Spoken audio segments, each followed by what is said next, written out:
আসসালামু আলাইকুম, কেমন আছেন আপনারা সবাই? আমরা আলহামদুলিল্লাহ সবাই ভালো আছি আপনাদের দোয়ায়।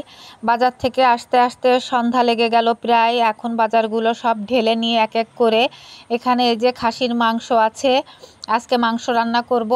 এখানে আছে উস্তা ভাজিটা তো আমরা সবাই পছন্দ করি। আর এই যে পান, আর এখানে একটা কাঁচা কাঁঠাল আনতে বলছিলাম, অনেকেই এঁচড়ি রান্না করে খাচ্ছে দেখছি, এই জন্য বলছিলাম আনতে। এখন এঁচড়িটা চিংড়ি দিয়ে রান্না করলে ভালো হবে না এমনি রান্না করে ভালো হবে? আপনারা প্লিজ কমেন্ট করে জানাবেন। এই যে দেখেন সুপারিও কিনে আনছে আমাদের। এখন এই যে সমস্ত কিছু কোটা কাটা করে গোছগাছ করে রান্নায় চলে যাব। মাংসটায় যে কুটে রাখছে, শাকটা কুটে রাখছে, ডালটা ফুটিয়ে রাখলাম আগে। এই যে আমার শাক ভাজিটাও শেষ হয়ে গেছে, মাংসটা একটু প্রেসার দিয়ে নরম করে নিলাম।